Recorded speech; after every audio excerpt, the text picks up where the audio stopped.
Self Smriti Awasthi from Palampur. और इस family से जब मैं कनेक्टेड हुई थी तो जैसे कि मैम ने बताया कि मैं बहुत अच्छे से जानती हूँ कि आप रूमेटोइड आर्थराइटिस से जुड़ी हुई थी, लेकिन मैम आप मानेंगे नहीं कि इस हर्बल लाइफ में, इस फैमिली में आने के बाद मैंने अपनी बॉडी की स्टिफनेस को बहुत ज्यादा केयर किया है। इवन कि मुझे हर महीने या 2 मंथ के बाद जो है अपने रूटीन चेकअप के लिए जाना ही पड़ता था। लेकिन अगर मैं आपको हाल की बात बताऊं तो जब से मैं इस फैमिली में आई हुई हूँ, मैं एक भी बार अभी तक अपने डॉक्टर के पास नहीं गई, क्योंकि मुझे जरूरत ही महसूस नहीं। अदरवाइज 1 या 1.5 मंथ होता था तो मुझे ऐसे लगता था कि नहीं, अब मुझे जाना पड़ेगा, या तो इंजेक्शन लगवाना पड़ेगा या स्टेरॉइड लेना पड़ेगा, नहीं तो स्टिफनेस मेरी बढ़ती जाएगी। लेकिन मैम, ये इस फैमिली का ही कमाल है, या इस न्यूट्रिशन का ही कमाल है कि मैं अभी तक एक भी बार नहीं गई हूँ, जबकि मैं और मेरे father in law December month से इस फैमिली के साथ कनेक्टेड है। तो आप खुद ही सोच लीजिए, मुझे 5 मंथ होते आए, 5 मंथ आराम से होते आए हैं, तो मुझे एक भी बार अपने डॉक्टर विजिट के लिए नहीं जाना पड़ा। इवन ये अलग बात है कि मैं फोनिकली अपने डॉक्टर को बता देती हूँ कि इस तरह से मुझे अब स्टिफनेस की प्रॉब्लम नहीं है, तो इवन की डॉक्टर खुद हैरान है कि ऐसा कौन सा जादू हो गया आपकी बॉडी में कि आप इस बार रूटीन चेकअप के लिए भी नहीं आई हुई हैं।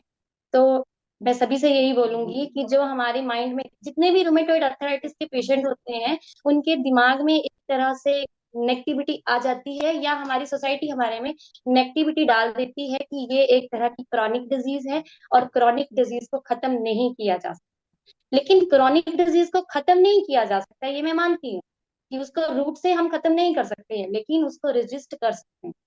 हम मेडिसिन लेकर, या मेडिसिन छोड़ो, अब तो इस अच्छे से न्यूट्रिशन को लेकर हम बहुत अच्छी हेल्दी लाइफ, मुझे तो ऐसे लगता है कि बाकी लोगों से भी ज्यादा अच्छी लाइफ जी सकते हैं। क्योंकि मुझे कल ही मैं अपने फैमिली फंक्शन से आई हुई हूँ, तो कल अब फैमिली फंक्शन था तो वहां पर डांस वगैरह भी ठीक ठाक हो गया।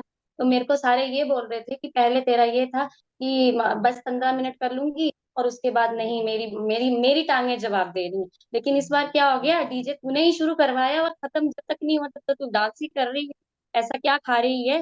तो हमें भी बता, तेरी टांगों में इतना क्या जोर आ गया है। तो मैं यही बोलूंगी कि जितने भी अर्थराइटिस के पेशेंट हैं, वो सभी के सभी जो हैं ईमानदारी से, ये ईमानदारी अपने लिए, अच्छे से इसके न्यूट्रिशन को इंटेक है, जो भी मेडिसिन आपको बताई जा रही हैं उनको प्रॉपर लें। जैसे कि मैम ने खुद ही अपने टॉपिक में बताया कि हमें सेल एक्टिवेटर लेना है, ज्वाइंट सपोर्ट लेना है, ओमेगा प्लस लेना है, क्योंकि ये हमारी बॉडी की नीड है, हमें लेना पड़ेगा।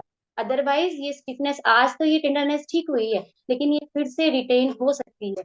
तो हमें अपनी जितना भी अर्थराइटिस का जो भी ये प्रॉब्लम है उसको खत्म कर कर, इवन कि हमें एक मिसाल बनना है। ये जो बिल्कुल क्रॉनिक डिजीज है, इस क्रॉनिक डिजीज से फाइट करनी है, और हमें अपना जो है अपने आप ही अपनी हिम्मत देकर पूरी दुनिया के सामने मैं बोलूंगी ताकत बनना है, ताकि लोगों को जो भ्रम है कि ये क्रॉनिक डिजीज ठीक नहीं हो सकती है, तो हम हर्बल लाइफ के थ्रू मिसाल दें कि नहीं, हर्बल लाइफ में आने के बाद सब कुछ ठीक हो सकता है, हम बिल्कुल ठीक हो सकते हैं। क्योंकि मैं ठीक हूँ, मैं बिल्कुल ठीक हूँ, मेरी बॉडी में किसी भी तरीके की कोई भी स्टिफनेस भी नहीं है, ना तो टेढ़ापन है। जो मैम बता रहे थे कि उंगलियां टेढ़ी हो जाती हैं, नो डाउट हो जाती हैं। अगर आप टाइम से इसको नहीं देखोगे तो आपकी जो है हड्डी टेढ़ी हो जाएगी, ज्वाइंट है, ज्वाइंट कहीं से भी मुड़ जाएगा। और फिर सबसे बड़ी बात ये है कि एक बार अगर ज्वाइंट मुड़ गया तो ये दोबारा से ठीक भी नहीं हो। तो हमने प्रॉपर न्यूट्रिशन को ही इंटेक करना है, मैं सभी को यही बोलूंगी। और मैं बहुत ज्यादा थैंक्स करती हूँ अपने फादर इन लॉ का और अपनी संदीप मैम का, अमिता मैम का, कि जिनकी गाइडेंस के थ्रू मैं यहाँ पर आई और मैं अपने आप को ठीक कर। और मैं ये बोलूंगी कि जितने भी आर्थराइटिस के पेशेंट है वो मेरे को देखकर ही ठीक हो जाए, क्योंकि मैं। Thank you ma'am, over to you.